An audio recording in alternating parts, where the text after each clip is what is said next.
On the 8th of May, 1945, 156 U-boats were still at sea. They all received the same order. Surface. Fly a black flag. Surrender to the nearest Allied port. The war is over. 153 of them obeyed. 3 did not. 1 kept killing.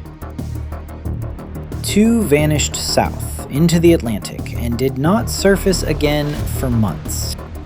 This is the story of the last 156 and what was done to them after the guns went quiet.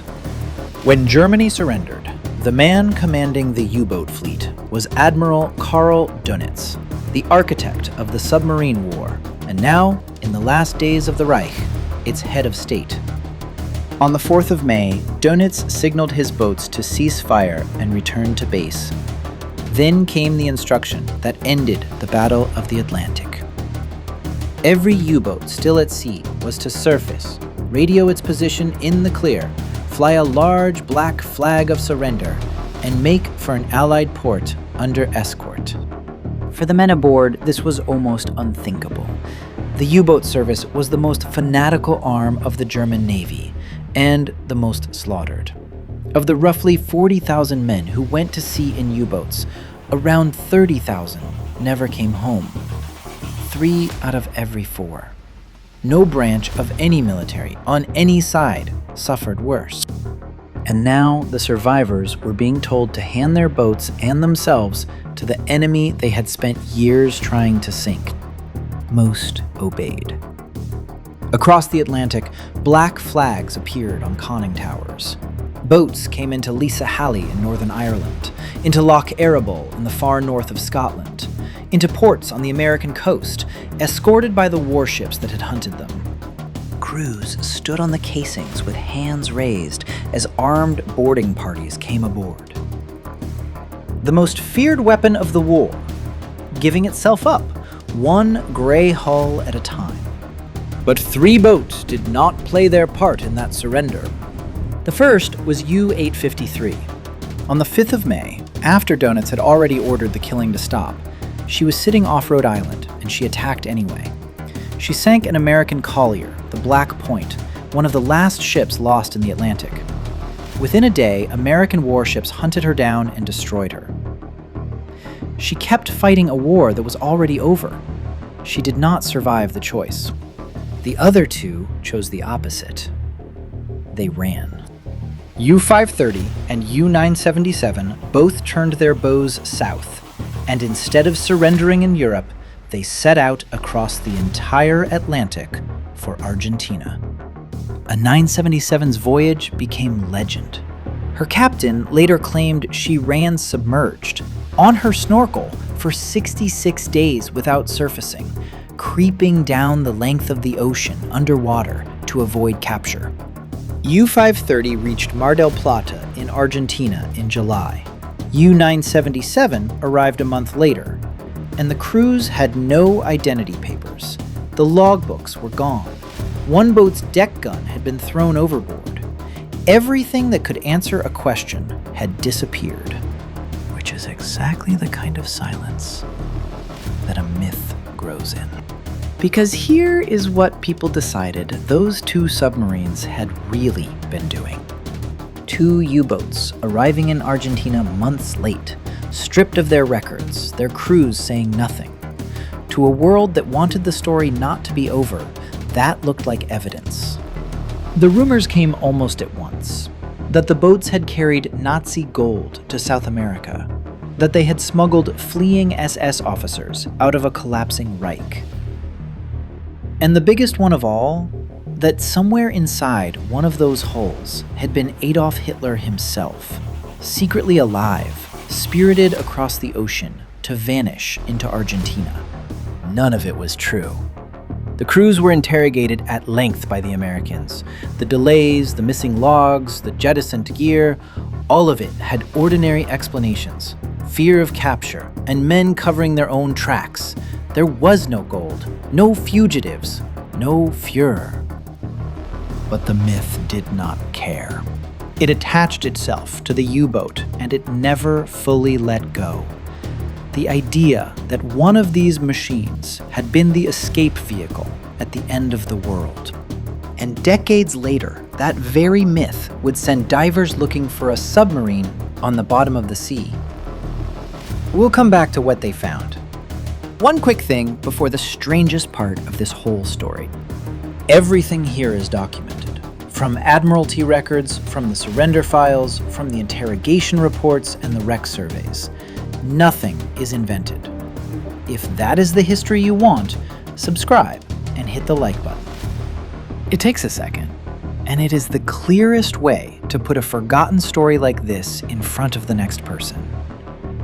Now, what the Royal Navy actually did with the fleet it had captured. By the summer of 1945, the Allies had a problem that had no precedent. They had captured the U-boat fleet, and now they had to decide what to do with it.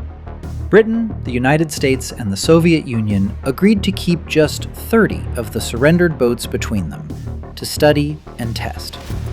That left well over 100 submarines, with no purpose and nowhere to go. Too dangerous to leave, too many to keep. So the decision was made to destroy them. The Royal Navy gave it a code name: Operation Deadlight. The plan was simple and bleak. The remaining boats, 116 of them, would be towed one at a time out of the holding ports at Lisahally and Loch Ryan, dragged roughly 130 miles into the deep Atlantic off Malin Head, and sunk. It began on the 17th of November, 1945, and it went on all through that winter, and the winter fought back. Many boats had been left rotting at their moorings for months, in terrible condition. Dragged into heavy Atlantic weather on the end of a tow rope, they began to founder on their own.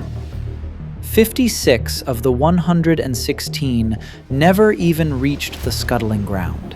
They flooded and went down under tow, in the dark, in the storms, scattered across the seafloor miles from where anyone intended. The ones that did reach the deep water were finished off by gunfire, by aircraft, by explosive charge. One gray hull after another, hauled to the surface of a winter ocean, and then let go for the last time. It ran until the 12th of February, 1946. At 4 minutes past 10 that morning, a boat called U-3514 slipped under. She was the last. The final U-boat sunk in Operation Deadlight, and very nearly the final U-boat sunk of the entire war. No battle, no enemy, no survivors to mourn, because there was no one aboard. Just a fleet of empty machines, towed out into the cold and quietly drowned over a single winter until they were gone. It is the part of this story almost no one knows, and it is the part that stays with you. But remember, 30 boats were not drowned, and those 30 mattered more than all the rest, because in the last months of the war, Germany had begun launching something genuinely revolutionary: the Type 21. It was the first true submarine, a boat designed to run faster and further underwater than on the surface, able to hide in the deep almost indefinitely. Everything before it had really been a surface ship that could duck under. The Type 21 was the shape of everything that came next. They were finished too late and in too few numbers to change the war, but they were not too late to change the peace. The Allies took the surviving advanced boats apart and studied them down to the bolt. And the DNA of the Type 21 went straight into the submarines of the age that followed: American, British, and on the other side of the new divide, Soviet. The men who built those boats had lost the war at sea completely. But the thing they had invented in the final hour outlived them, and quietly went to work for the navies that had just destroyed the rest of their fleet. U-boat as a weapon did not die in Operation Deadlight. It just changed flags. Which brings us back to the myth, and to the year 2018. Off the north coast of Denmark, near a town called Skagen, a museum survey ship was scanning the seabed, and a shape rose out of the sonar that shouldn't have been findable. A submarine, sitting under 400 feet of water, nose buried in the seabed, tail angled up toward the surface. It was U-3523, one of the advanced Type 21 boats, and she had been missing since the 6th of May 1945, sunk by a British bomber in the final days and never found. For 73 years, her disappearance had fed the exact rumor we started with, that this was the boat, that she had slipped away to Argentina carrying gold or officers or Hitler himself. The wreck settled it. She had not escaped anywhere. She had been driven under by depth charges within a day of the German surrender in Denmark, and had lain on the bottom, nose down, 9 miles from where the bomber crew had reported her the whole time. No gold, no fugitives, no Fuhrer. Just 58 men and the most advanced submarine of the war, held by the sea exactly where it fell. The myth had sent people looking for an escape. What the sea had actually kept was the truth. So go back to the 8th of May, 1945. 156 boats at sea. One order. One kept killing and was destroyed for it. 2 ran to the far side of the world and turned into a legend that wasn't true. And the rest surfaced, ran up a black flag, and gave themselves to the enemy. 30 were kept, and their secret outlived the war inside the submarines of every great navy that followed. The other 126 were sent to the bottom, drowned under tow in a winter storm, or found 70 years later, nose down in the seabed, with their crews still aboard. They had been built to do one thing above all else: to disappear beneath the sea. And in the end, the sea is exactly where all but a handful of them were sent to stay. I am filed under war. Next file, the single Type 21 that survived, sitting in a museum today, and the one man who kept her from the bottom.